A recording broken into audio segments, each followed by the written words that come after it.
सर्वे भवन्तु सुखिनः सर्वे सन्तु निरामयाः। संस्कृत का आपने ये श्लोक सुना होगा जो कि आयुर्वेदा की कार्यप्रणाली को दर्शाता है। और जब आयुर्वेदा की बात होती है तो पूरा विश्व भारत की तरफ देखता है। नमस्कार, मैं हूं गोविंद पाटीदार और आप इस वक्त देख रहे हैं कैंपस खबर का खास प्रोग्राम रूबरू में आज आयुर्वेदा के बारे में बात होगी। और आयुर्वेदा के बारे में बात करने के लिए हमारे साथ एक मुख्य अतिथि है, ऑल इंडिया आयुर्वेदा इंस्टीट्यूट के dean PhD doctor Mahesh Kumar Vyas, जो कि अखिल भारतीय आयुर्वेदा संस्थान के डीन पीएचडी हैं।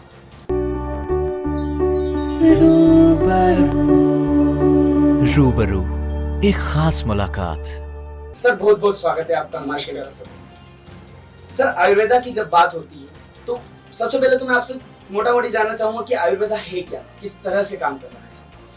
देखिए, आपने अभी जो एक स्लोगन से शुरू किया था, सर्वे भवन्तु सुखिनः। आयुर्वेद की मेन संकल्पना यही है कि हर व्यक्ति स्वस्थ रहे और दूसरा ये है कि बिना औषधि के स्वस्थ रहे। ये आयुर्वेद की संकल्पना है और इसको हमने कोरोना काल में पूरे विश्व ने देखा है कि कोरोना काल में किस प्रकार से आयुर्वेद की एक विशेष भूमिका रही लोगों को स्वस्थ रखने में। और मैं तो कहूँगा कि उसका ही परिणाम है कि विश्व में तीसरी लहर आई, चौथी लहर आई। अभी दिसंबर 2022 में आप चाइना में देखते या कई अलग अलग कंट्री में देखते, वहाँ पर इतना ज़्यादा कोरोना के कारण डेथ हुई और उसका भारत के ऊपर कुछ भी असर नहीं हुआ। तो मैं कहना चाहूँगा कहीं ना कहीं हमारी जो जीवन पद्धति है, हमारे यहाँ पर जो आयुर्वेद के सिद्धांत बता रखे हैं, आयुर्वेद की जो सामान्य औषधियाँ बता रखी जो हमारे घर में रहती है, उनका प्रयोग करने के कारण व्यक्तियों की इम्यूनिटी अच्छी रही और व्यक्ति स्वस्थ रहे और इस प्रकार से ज़्यादा प्रभाव हमारे यहाँ पर नहीं हुआ। तो एक नटशेल में अगर कहना चाहें तो आयुर्वेद व्यक्ति को स्वस्थ रखने के लिए एक बहुत ही अच्छी चिकित्सा पद्धति है जो व्यक्ति के स्वास्थ्य की रक्षा करती है और अगर बाई चांस आप कभी बीमार हो गए तो उसके लिए आपकी चिकित्सा का भी निर्देश करती है। सर अभी मैं जब पढ़ रहा था आयुर्वेदा के बारे में तो मैंने देखा कि प्रधानमंत्री ने कहा है कि आयुर्वेदा ने बहुत अच्छा काम किया है, इलाज के लिए बेहतरीन है, लेकिन हम इसको साबित नहीं कर पाए वर्षों से। कहीं ना कहीं इसके लिए इसकी लोकप्रियता में कमी आई है। तो इसका डॉक्यूमेंटेशन अब हो रहा है, जब गोवा में उसका संस्थान खुला। तो सर आप क्या देखते हैं कि डॉक्यूमेंटेशन वाकई नहीं हो पाया है, अब हो रहा है इसको लेकर? देखिए, आयुर्वेद चिकित्सा पद्धति जी प्राचीन काल से, मतलब सबसे प्राचीन चिकित्सा पद्धति जी, और तब से इसके द्वारा चिकित्सा की जाती है। लेकिन इंडिविजुअल लेवल पे अगर कोई वैद्य जी अपनी चिकित्सा करते थे तो उन्होंने 100 कैंसर के पेशेंट ठीक कर दिए। अब उनका रिकॉर्ड वही था कि उनके यहाँ पेशेंट आया और ठीक होके गया। पर आज का जो वैज्ञानिक समुदाय है वो इस चीज को एक्सेप्ट नहीं करता किसी ने ठीक किया। उनके पास एविडेंस चाहिए कि मेरे पास बिफोर ट्रीटमेंट और आफ्टर ट्रीटमेंट ये रिपोर्ट है, तो वो एक्सेप्ट करते हैं हाँ आयुर्वेद से ये ठीक हुआ। तो कहीं ना कहीं आयुर्वेद में ये चीज पहले कम थी, लेकिन पिछले कुछ सालों से हमारे पास में एविडेंस है, हमारे पास इंटरनेशनल जर्नल्स में हमारी आयुर्वेद की चिकित्सा के द्वारा जो लोग ठीक हुए हैं उनका रिजल्ट जो डाटा है वो अवेलेबल है। तो ये आज हमारे पास में कई एविडेंस है। मैं कहना चाहूँगा कि all India institute of Ayurveda 2017 में माननीय प्रधानमंत्री जी ने इसका लोकार्पण किया था। तब से अभी तक में अगर देखें तो 1200 publications, 1200 evidence based research paper तो ऑल इंडिया इंस्टीट्यूट की है। तो जो इंस्टीट्यूशन ITRA जामनगर, जिसको आज इंस्टीट्यूट ऑफ नेशनल इंपॉर्टेंस का दर्जा दिया गया, वो 1956 में पीजी शुरू किया और तब से अभी तक अगर इतने पीजी चले आ रहे हैं, वो सब एविडेंस बेस्ड रिसर्च वर्क है। तो हमारे पास कितना ही वो है। आयुष मिनिस्ट्री की वेबसाइट पर अगर देख लीजिए जाए तो मोर देन 32,000 आपको रिसर्च पेपर मिल जाएंगे। तो आज आयुर्वेद में लोगों ने एविडेंस कलेक्ट करना शुरू किया। पहले ट्रीटमेंट करते थे और ठीक होता था। मैं एक कवि की आपको 2 पंक्ति सुनाना चाहूंगा।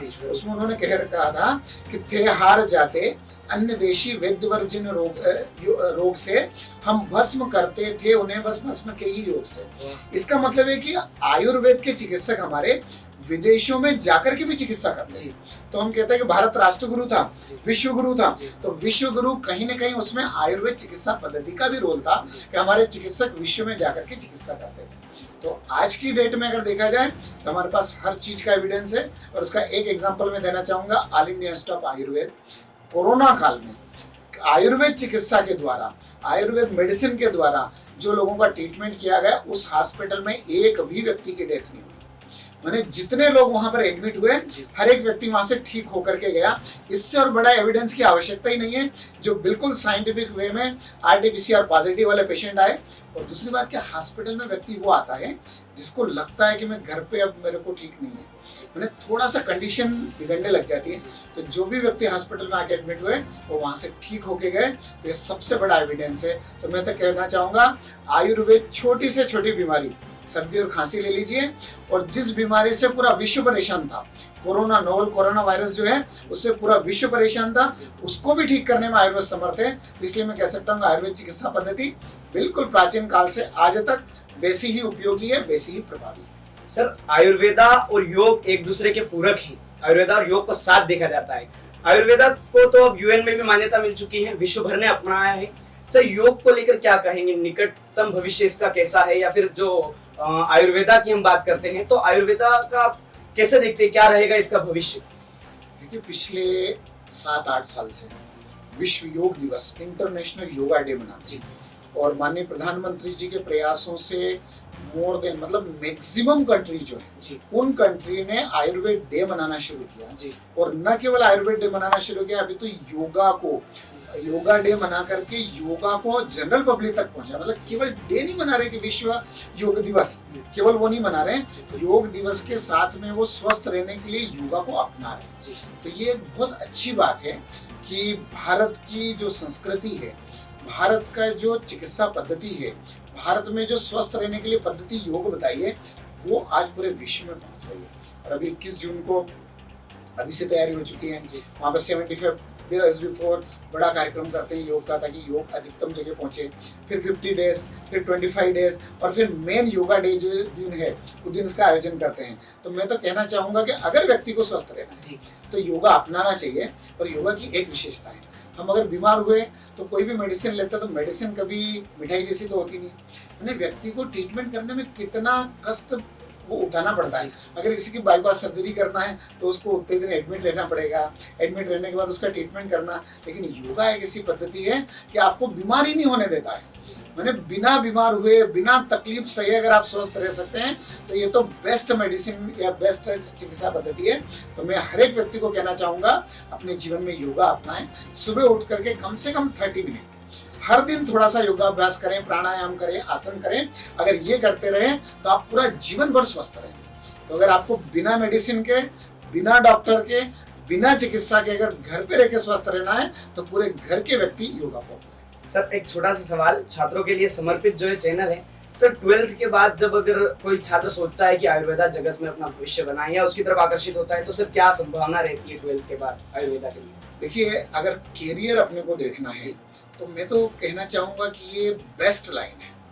देखिए, कुछ चीज़ें ऐसी होती है जिसमें अपन केवल पैसे कमाते हैं, आपने कोई काम किया उससे आपको सैलरी मिल गई, लेकिन ये एक ऐसा वो है कि आप किसी की चिकित्सा करते हैं, आपको सैलरी तो मिलेगी ही सही, लेकिन एक जो सेटिस्फेक्शन मिलता है वो किसी पे उसमें नहीं मिल सकता जॉब में।